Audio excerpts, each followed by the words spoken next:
African features and rhythms, low thorny forests, and the king of the beasts all establish where we are. Or does it? Things here aren't as they seem.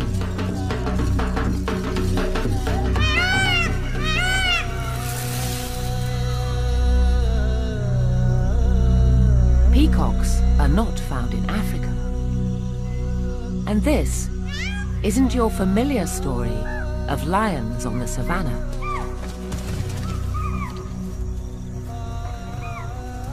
This is Leo persica, the Asiatic lion, and we're in the Gir forests of Gujarat in western India.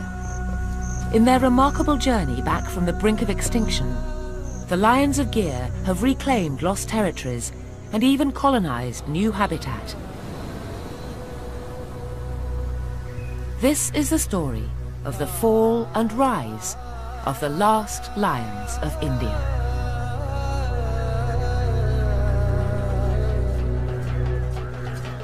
Meena Venkat comes from India's deep Dravidian south.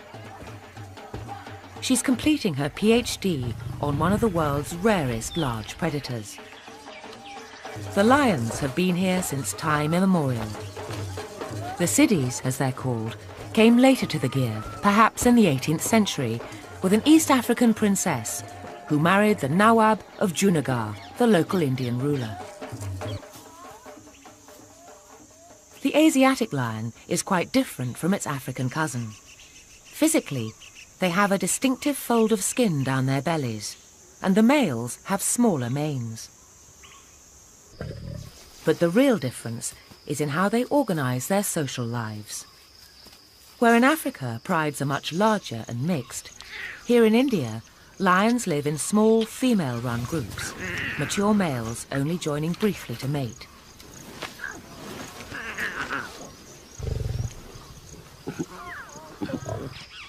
Once, the Asiatic lions stretched west across Asia as far as Greece. These were the lions that Androcles and Daniel faced, the lions of ancient Greece and the Bible. These are the same lions that the Romans set upon the Christians in the Colosseum, and these are the very last of that ancient race.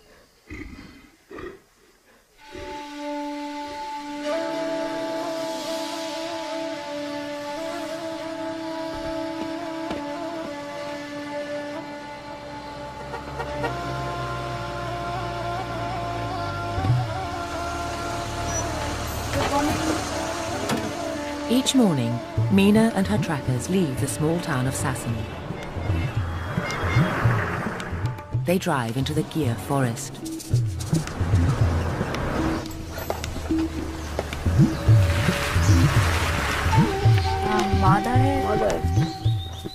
Meena is here to keep an intimate daily record of the shifting territories and fortunes of her study group. So tracking lions is sometimes very easy, and sometimes it's quite frustrating.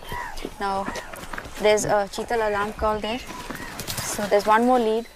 After many months in the field, Meena can now identify over 60 individuals by sight. Cheetal. Inevitably, she has her favourites.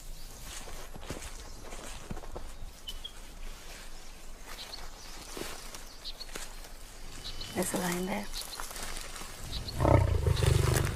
He's one of the Kokra males that I track continuously, and he's resting here for the day. I'm very fond of these two lions because they're first of all very good looking, and he's aggressive and a wild, majestic male, so I like him a lot. Just as we walked up now, the male gave a low grrr sort of warning. That means he doesn't want us to move further close to him. I do get frightened. I'm worried. I'm not frightened, but I know anything can happen. The Kokora males are next in line to rule prime territory in the Gir. The Gir forests may seem vast, stretching for 1,412 square kilometres. But as the Kokora males will find out, competition here is intense. This can be a harsh land. In summer, it is desiccated and unforgiving. Now all must endure months of dusty uncertainty as temperatures climb to over 45 degrees.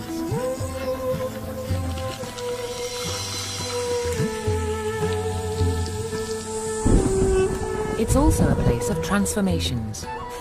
The annual rains bring a deluge that in a matter of weeks will turn the sepia landscape emerald green.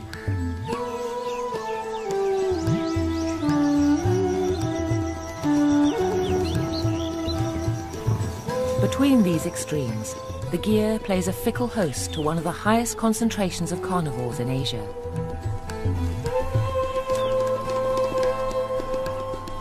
The Gir has a very healthy population of leopards, but at less than half the weight of a lion, they're nervous. If caught on the ground, they'll be killed.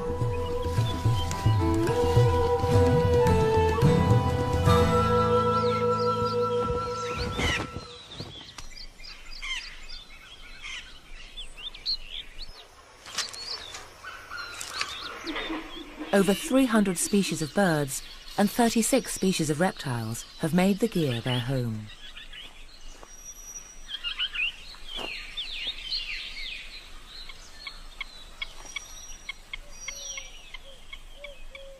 The Gir is one of the last places left in Asia where semi-nomadic pastoralists still live in uneasy harmony with large predators, as all our ancestors once did.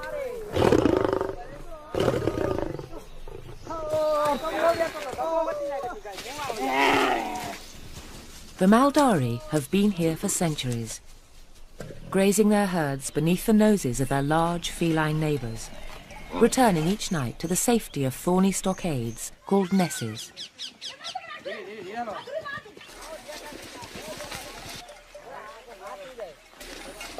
They take their losses philosophically.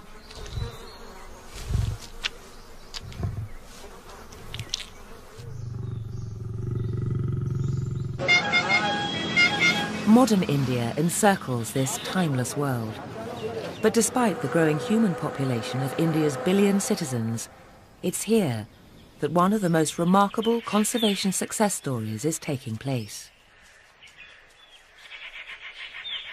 If the Kokora males are to establish their dominance, this is the opposition they have to face and overcome.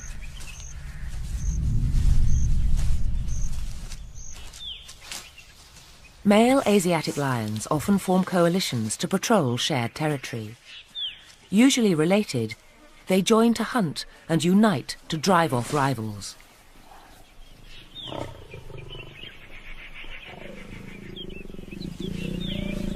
One of the Kokora males gingerly approaches the ruling residents. He's deep in their territory, and it's a blatant challenge to their authority.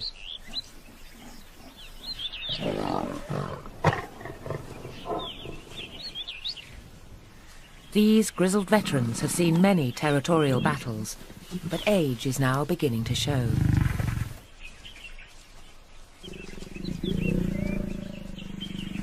The lone Kokora male decides to retreat. 2 to 1. The odds are not in his favour today, but he's young and can afford to wait.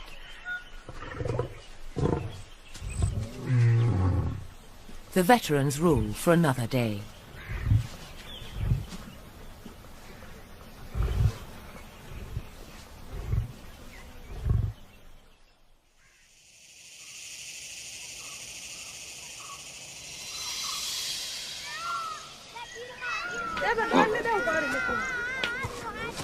As well as the lions, the Gir is divided into other territories. The Maldaris have strictly defined grazing areas associated with each ness, the home stockade.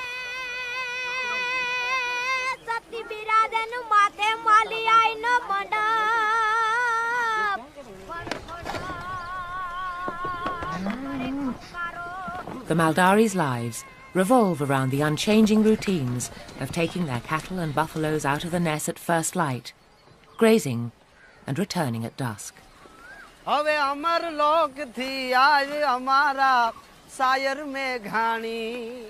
હવે અમર લોક થી આવી અમારા higher में घाणी कई मात Saraswati meet मांडीने ज्योति कोई दुलारो सत्यवास निर्भय निर्वेशनी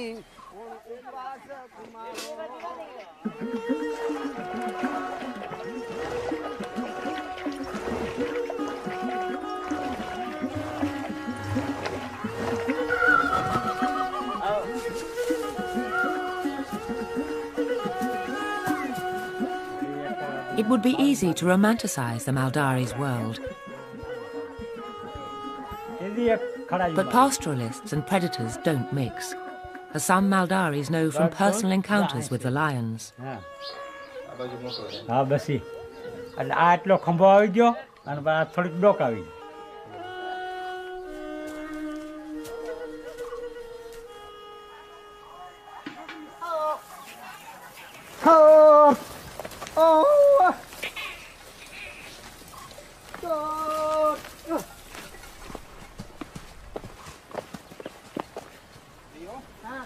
The Maldari's cattle and buffalo have always formed a significant part of the lion's diet.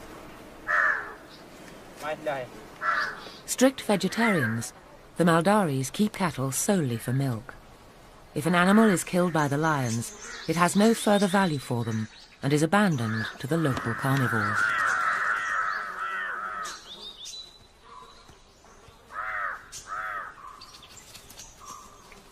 The kill is revisited by a hierarchy of scavengers until the male that made the kill returns to finish his meal.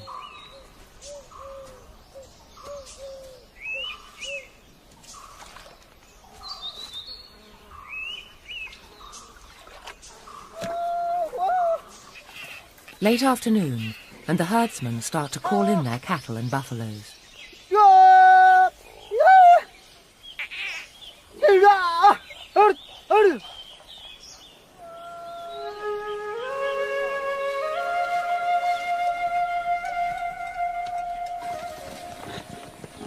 The Ness is made secure in a scene unchanged in centuries.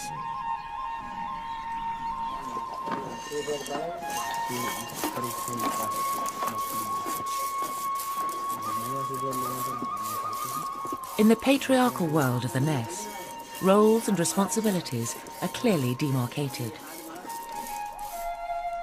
By contrast, the Raidi pride is fairly typical of the matriarchal structure adopted by the Gir lions.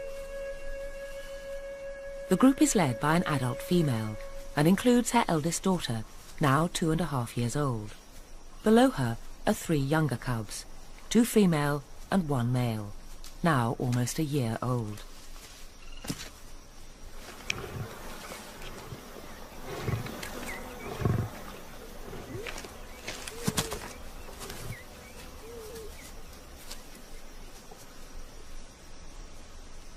For now, the pride will depend on the lioness, supported by her eldest daughter, to make enough kills to sustain the whole family.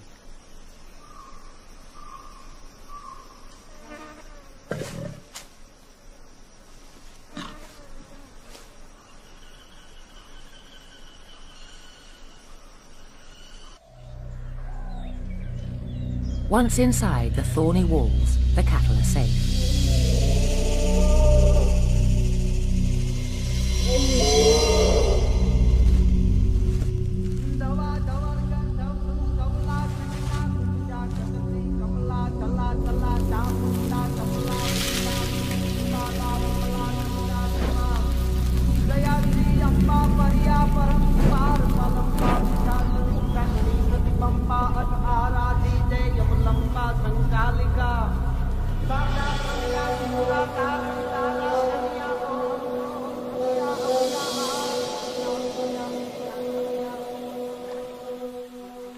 Lions don't often share kills with lionesses or even their own offspring.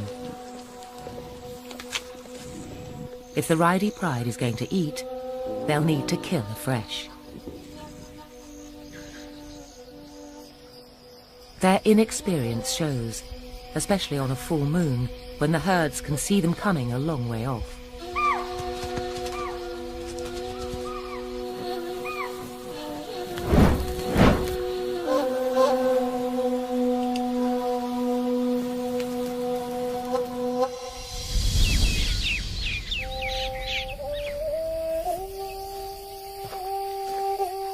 February, and the earth dries out.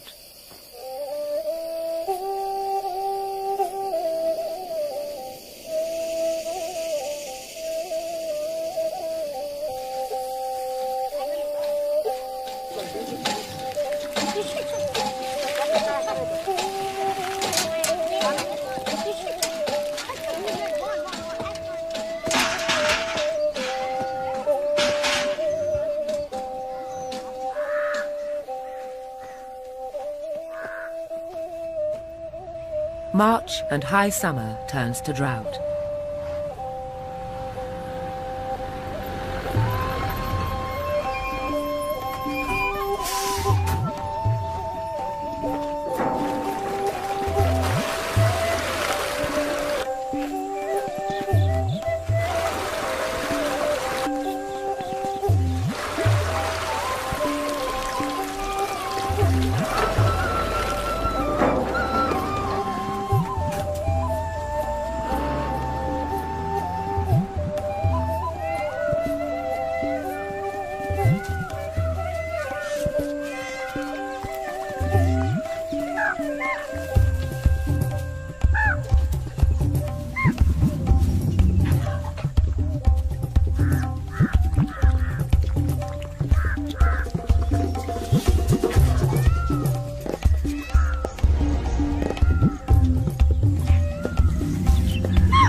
The king of the jungle drinks wherever it pleases, but the Maldari are forbidden to water their beasts at these troughs.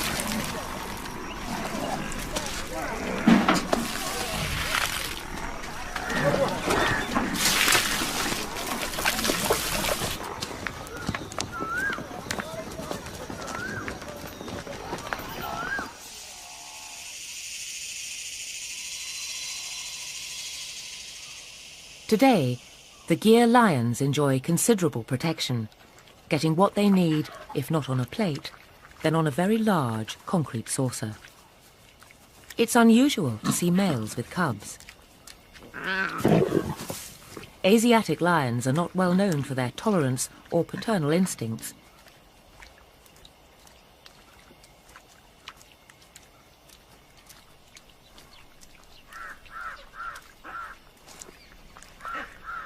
If the Kokora pair succeeds in deposing their territorial rivals, cubs like this will be in grave danger.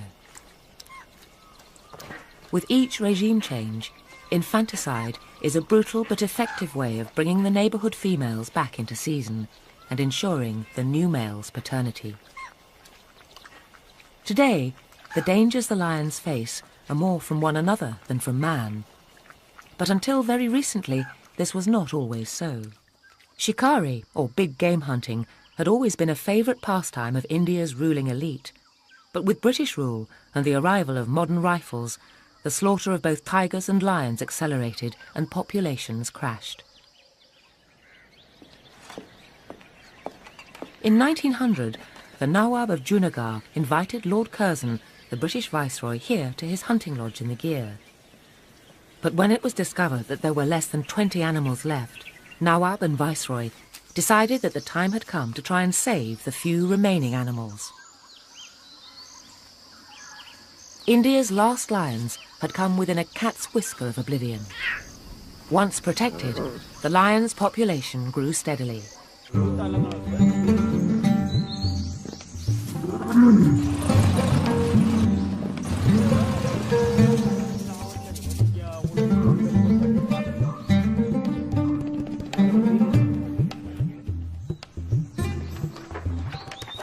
A census is now held every 5 years to establish the latest figure.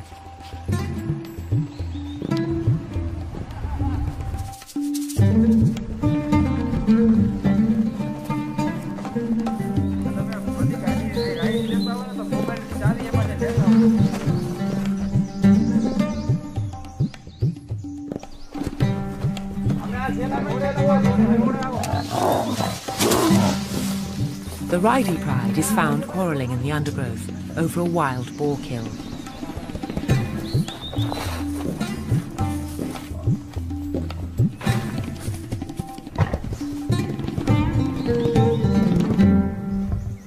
Real aggression between siblings is rare, and cordial relations soon return to the sisters. The young male, however, will have to leave the sorority once he reaches maturity. They will hunt together for at least another year.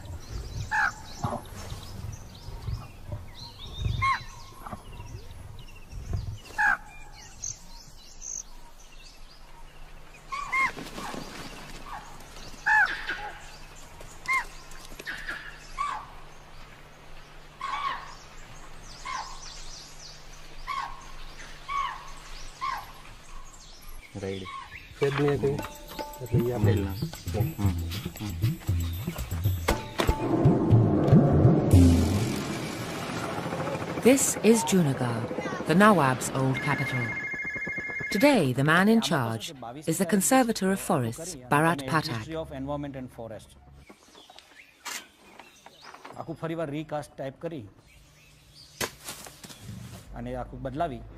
As field director for the Gir, the lion's welfare is his prime responsibility. Protecting large predators alongside large human and domestic animal populations is an almost impossible juggling act. But under Mr. Pathak's management, the lion population has steadily grown. And as a result, there is a growing case to declare the Gir a World Heritage Site. Our current estimate, this April 2005 estimate of lion population is somewhere between 350 to 370. So officially it is 359 plus or minus 10 animals. That is the population.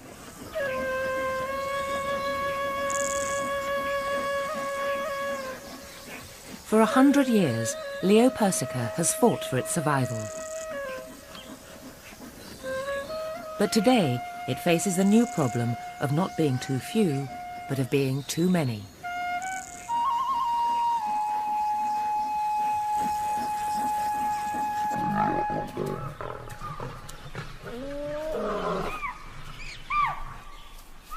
Territorial disputes between mature males are inevitable, but with lion numbers growing faster than lion habitat, conflicts are on the increase.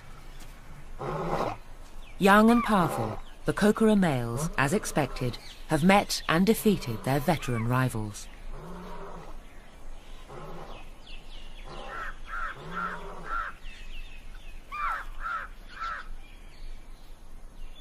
With a characteristic grimace, one of the Kokora males tastes the odour of a female in season, using a special scent organ in the roof of his mouth.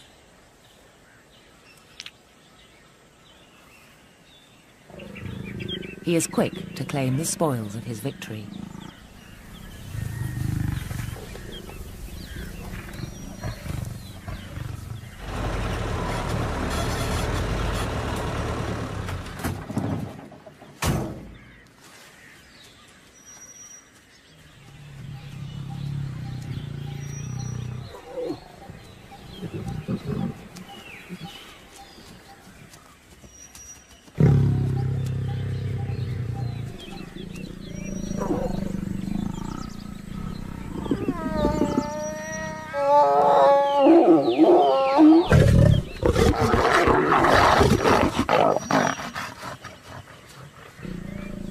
A week back it hit 46 degrees.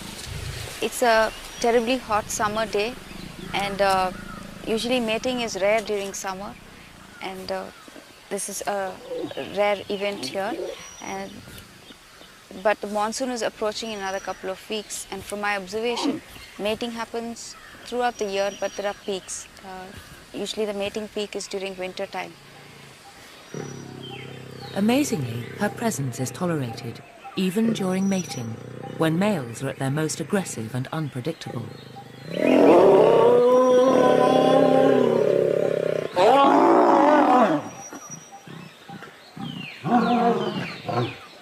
I've been very much part of the lion family. I don't know how much they've accepted me, but so far I have good reason to believe that they've accepted me. Females will stay in estrus for 4 or so days, during which time the male doesn't leave, mating up to every 20 minutes. They'll not eat, and it's only when the female makes it absolutely clear she's had enough does copulation end and the couple separate again.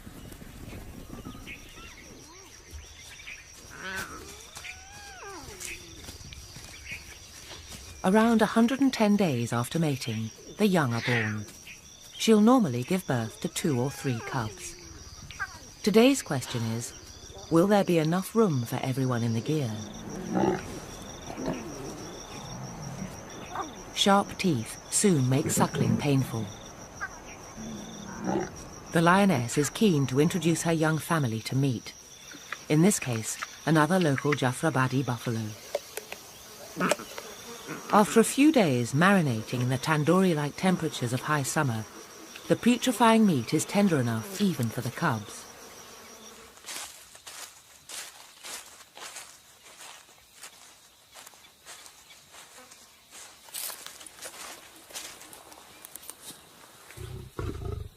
Lionesses can be ferociously protective, and Mina's choice of career has been the cause of some anxiety to friends and family, especially her own mother.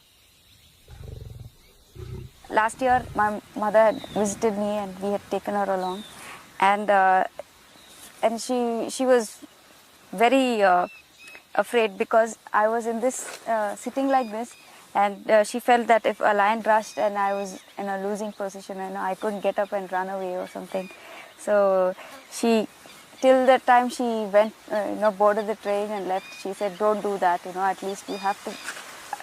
Be in a position where, you can get up and scoot. Okay, it's now around 5:45. So around 6:30, this animal would probably get up, have a drink of water, and then set out on a hunt.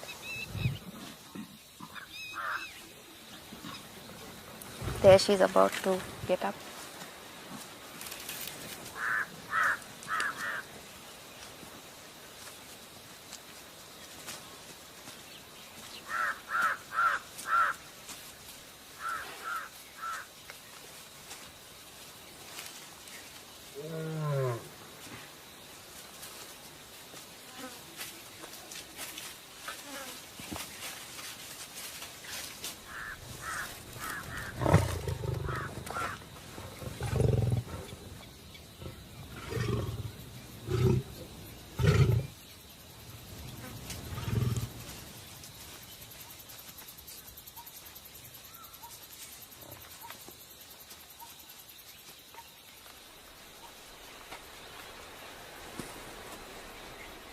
This is the first time Mina has observed the lion so closely by herself, without her usual team.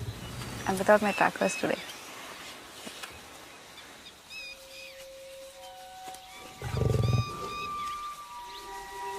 The way she's stalking, it looks like there's some animal at the water point. So just go quiet.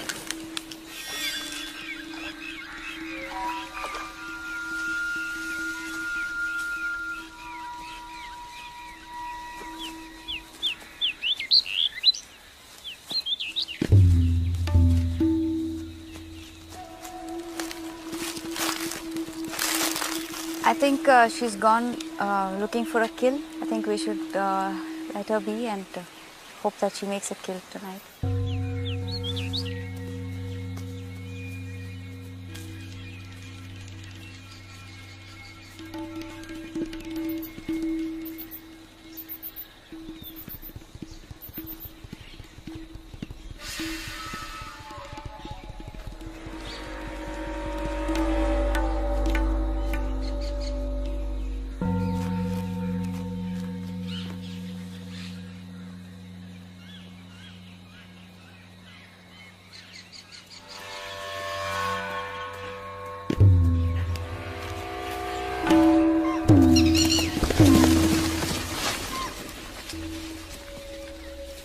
cubs grow, their diet becomes increasingly carnivorous. But even now, as the lioness's teats show, her cubs are still suckling.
Not all families here are as happy as this one.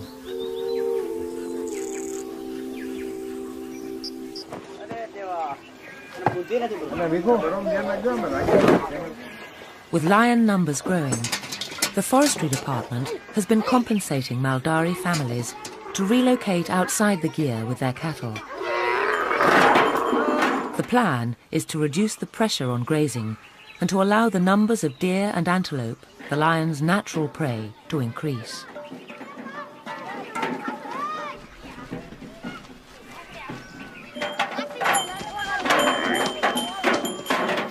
In the past, domestic livestock made up to 65% of the lion's diet. The figure has now fallen to around half that as the deer and antelope populations grow and lions return to wild kills.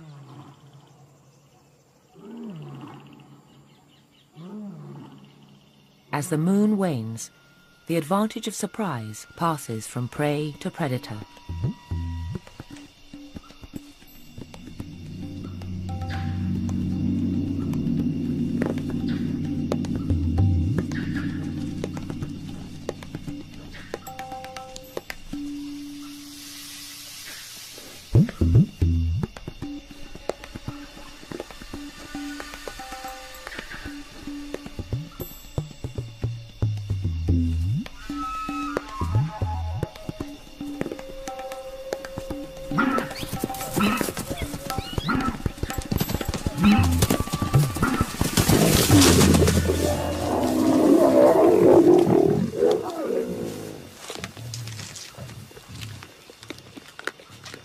The nilgai's cries have attracted the resident male, who, invited or not, joins the feast.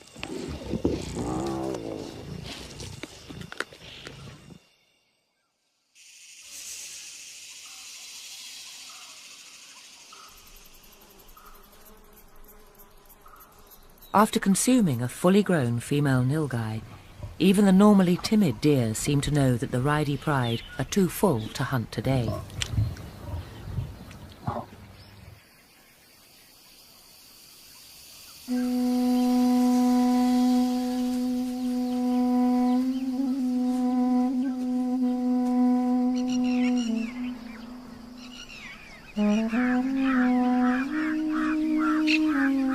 By the middle of May, the arrival of seasonal migrants and the start of nest building signals that the rains are imminent.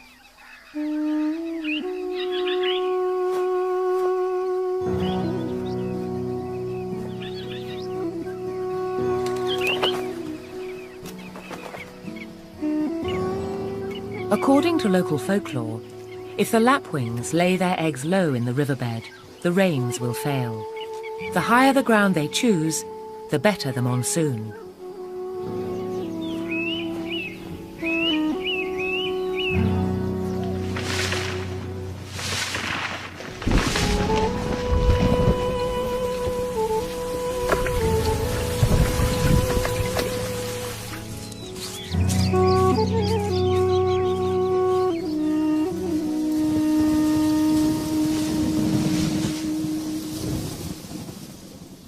From mid-June to the end of September, storms deluge the land.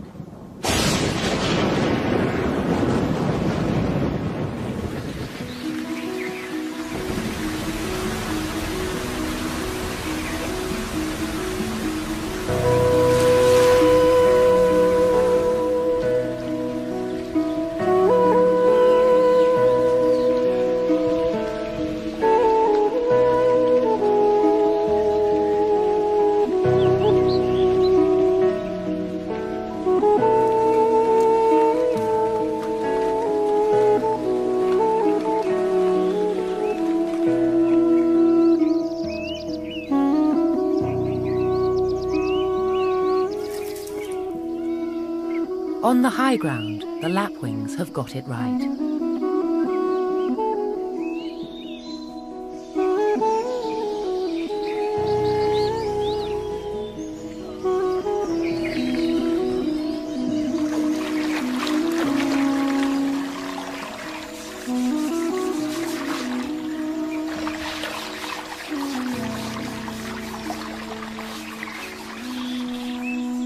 For the deer and antelope, the monsoon means abundant grazing, but it also brings danger. The tall, thick grasses mean a lion can disappear and get far closer to its prey.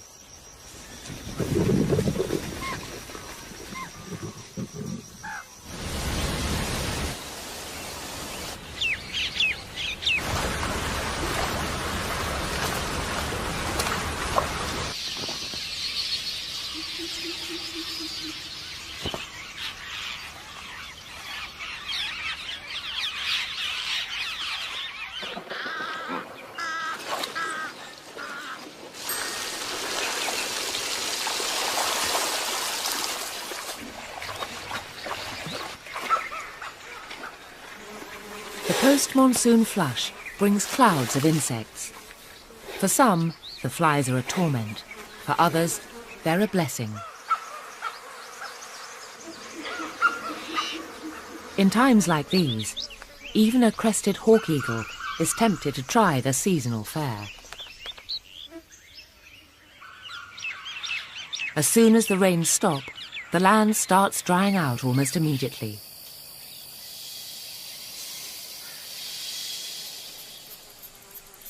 December comes, and it's harvest time for the Maldaris.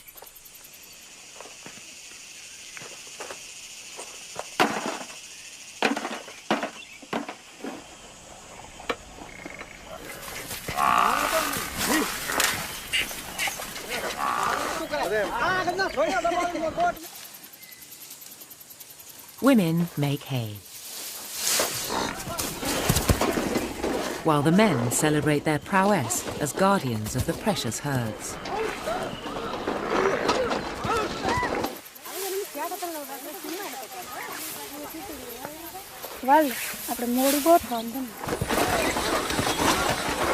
A tin can filled with stones is thought to make a roar like a lion, galvanizing the herd's defensive instincts.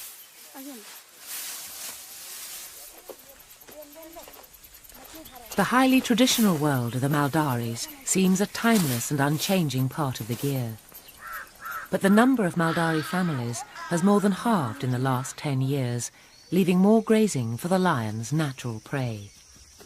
Even so, the gear is not big enough for everybody.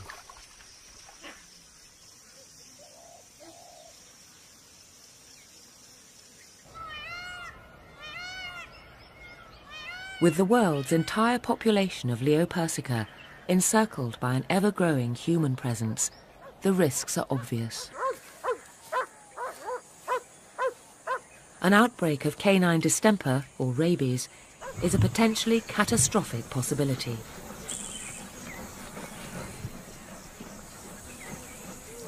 One long-debated solution is to relocate a group of lions and create a second, separate population base. A site in central India has even been suggested and would see lions introduced back into tiger country. For the first time in 5 centuries, the world's 2 supercats would share habitat. With a 50-kilo weight advantage, a tiger could kill a lone lion. Would a small pride fare any better and actually stay? Could the plan work or ever justify the risks? While the pros and cons are debated this way and that, the lions have simply voted with their feet and increasingly are venturing further and further outside the national park. In this village on the periphery of the park, at least 1 or 2 cattle are lost every month to free-ranging lions. For millennia, Hinduism has taught ahimsa. This tolerance and respect for life provides the clearest explanation of why the Asiatic lion, extinct everywhere else, is still found here in Mahatma Gandhi's home state of Gujarat. One of Meena's Kokora males has been operating on the edge of the park. I call this male angry young man because he's very aggressive. He's attacked quite often, and we approach very cautiously. If you look at the census figures for the past 20 years, you will see that the lion population has steadily increased, and obviously with increase in population you need more space, and Gir has reached its carrying capacity, and that's why you're finding more animals straying out and dispersing and settling outside the Gir protected area. The Kokora males may occasionally stray a few kilometres outside the Gir's boundaries, but some lions have taken their search for food and territory much further afield.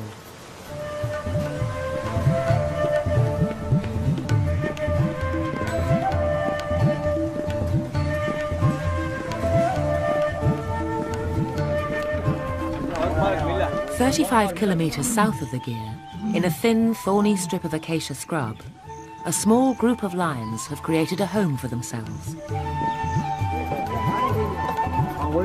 Judging from the scats that you're finding, say every few meters, the lion is using this area quite well. And as you can see, the sea is not very far, and for a lion to survive in this sort of habitat is truly amazing. And amazingly, to get here at all, they've travelled across densely populated human settlement.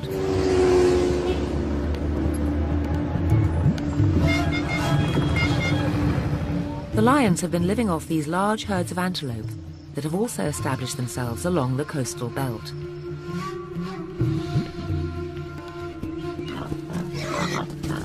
They prey too on feral pigs, but when, inevitably, they take cattle, local pride in the lions turns to prejudice, and although rare, there have been recent cases of deliberate poisoning. The very success of the Asiatic lion is creating its own problems, as the Gir's field director, Bharat Pathak, acknowledges. Protecting the protected species in protected area is comparatively easy. But protecting the protected species outside protected area, it's a challenge.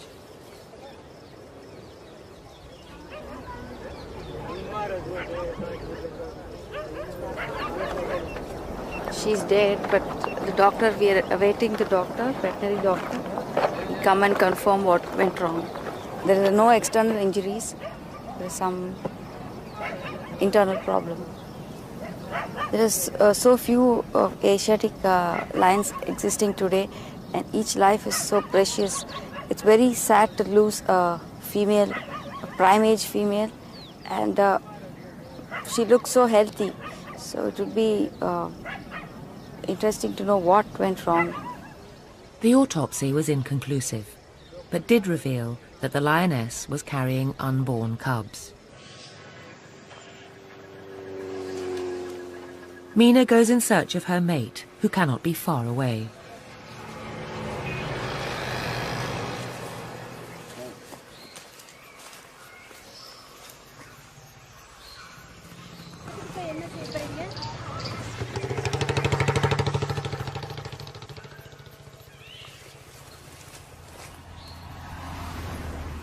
I've been studying the Asiatic lions for the past 3.5 years, and I think that I know something.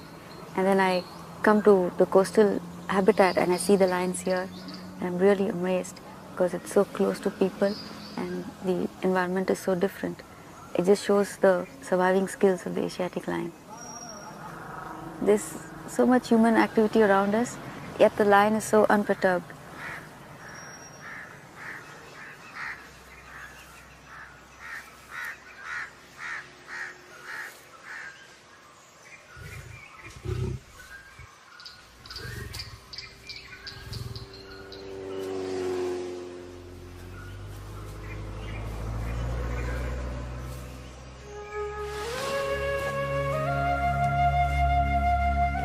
While so many other large predators are losing their battle for existence, the population of the Asiatic lion is growing, regaining lost ground and even carving out new territories in challenging new habitats.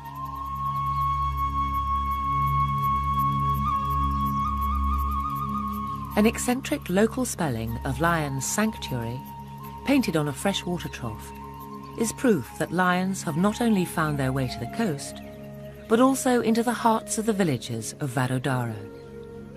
But this has also been the Asiatic Lion's Century. What has made their rare success story possible? Sustained efforts by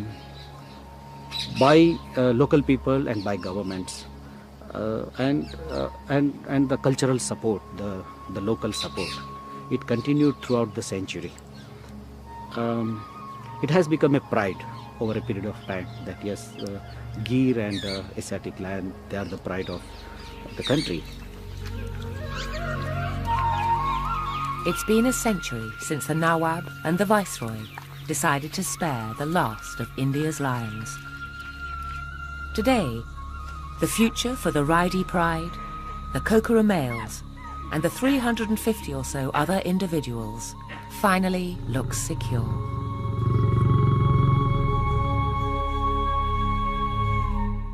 On the trail of Taka, Natural World is back same time next week following a family of wild otters in Devon.